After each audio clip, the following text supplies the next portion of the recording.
What's up, everyone? This is Austin Clark, your lawyer turned real estate agent and real estate developer in San Francisco and Marin County. I'm in the Sycamore Park neighborhood of Mill Valley outside a brand new construction home at 43 Oxford Avenue. This 5-bed, 4.5 bath, 2,672 square foot home sits on a 6,600 square foot lot and was just listed for $4.5 million, about $1,680 a foot. I'm going to give you a tour of this spectacular home in a minute, but if you have any questions about the neighborhood or the property, definitely reach out to me. My contact information is in the description below. I will personally answer every call, every email, every text, and I'd be more than happy to help you. And if you like videos just like this, please subscribe to my channel and don't forget to click the bell so you're alerted every single time I post a video. Right before we get to the house, I'm going to give you a super quick overview of why Sycamore Park is such a great neighborhood. It is conveniently located just a few minutes away from downtown Mill Valley, the Mill Valley Lumberyard, Whole Foods, and some of Mill Valley's best restaurants. It's also great for commuting. It has super easy access to the main streets of Mill Valley, Miller, and East Blithedale, and both of those will lead you to the highway. And unlike a lot of other parts of Mill Valley and other parts of Marin, the neighborhood is pretty much entirely flat, and the streets are relatively wide, making it easier to navigate than a lot of the windy, narrow roads of other parts of the neighborhood. So now that you have an overview of what Sycamore Park is like, let's get to the part you've been waiting for, the house tour. The home is situated on the southern side of Sycamore Park, just a short walk to Whole Foods Market on Miller Avenue. It's on a flat lot, open block, fully detached from its neighbors, and the finishes in this one do not disappoint. When you enter the home, there's a small entryway with a powder room immediately to your right. The home then opens up into the main living space with a beautiful kitchen connected to a living room with double height vaulted ceilings. No expense was spared in the kitchen, and there's a ton of storage space. The under cabinet lighting is a nice touch, and I think it makes a big difference aesthetically, and for someone like me who cooks a lot, it is super helpful.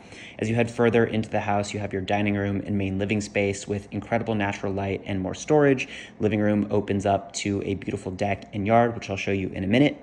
Around the corner, heading back toward the front of the house, is the laundry room and bedroom with an ensuite bathroom. As you head upstairs, there's a separate sort of informal living area off a landing before you're on the second level. And then at the second level, you have 3 full bedrooms, 2 bathrooms. Both the guest rooms are big enough to fit queen-size beds, and the primary has plenty of space, big walk-in closet, double vanity in the bathroom, which, for me is an absolute must, especially at this price point. Heading back down to the backyard, you have this beautiful deck big enough for dining off the living area, perfect indoor-outdoor flow, and it leads to this flat grass area, perfect for kids, dogs, parties, whatever you want to do to entertain. You also have access to a 1-bed, 1-bath ADU from the backyard. You enter into the kitchen and dining space, and it opens up into what is effectively a studio, bedroom, living room, and then the bathroom. So what is a house like this worth? Did they price it right? There aren't a lot of trades of this type of new construction in Sycamore Park. There have been 2 that are pretty darn close. One traded in April of 2023. The last one traded in October of 2022. There are 2 things really to keep an eye out for a property like this. One, the location within Sycamore Park itself. Oxford Avenue is, definitely a nice street, but not as nice as some of the other streets in Sycamore Park. As you get further north into Sycamore Park, streets are a little bit more desirable, a little bit quieter, closer to downtown, not as many power lines overhead, for example, and the homes tend to be a lot nicer surrounding each other as well, whereas the houses on Oxford aren't quite as nice altogether. Second thing to keep in mind for a house like this, square footage of the house on Oxford is 2,600-ish square feet spread across an ADU and a main house. The main house is about 2,000-ish square feet, ADU about 500-600 square feet. So when you're looking at a price per foot comparison, you can't really do a direct comparison because ADU square footage is not the same as main house square footage. There are 2 other comps that sold, both of them about the same size living space, but all within one main house. This first one on Valley Street sold back in October 2022, similar sized home with 1 less bed, 1.5 less baths, but this footage is all contained within one main house. So the spaces are larger compared to the spaces you have at Oxford, where 20% or so of the footage is contained within that guest house. Also, the lot at Valley was a lot larger by over 1,000 square feet.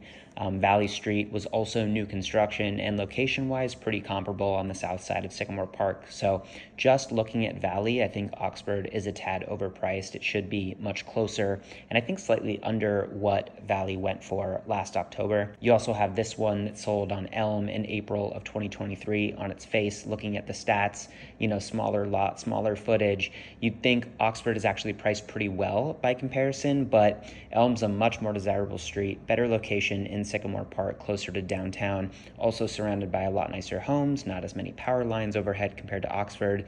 And remember, this one is like Valley, which, all the footage is within the main house, not spread across a main house and an ADU. ADUs definitely have value, but on a price per foot basis, a lot less than main house square footage.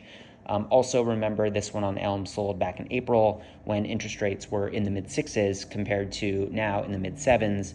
And it sold in the spring, which is, the most expensive time of year to buy real estate, whereas this is selling in a much slower market in the fall. So I think Oxford is more likely to sell closer to Valley's price than to Elm's price. Well, there you have it. I hope you enjoyed the tour of 43 Oxford Avenue. It is a great house in a great neighborhood. If you're thinking about relocating or want more information about Mill Valley or any other market in San Francisco or Marin County, definitely reach out to me. My contact information is in the description below. I will personally answer every call, every email, every text, and I'd be more than happy to help you.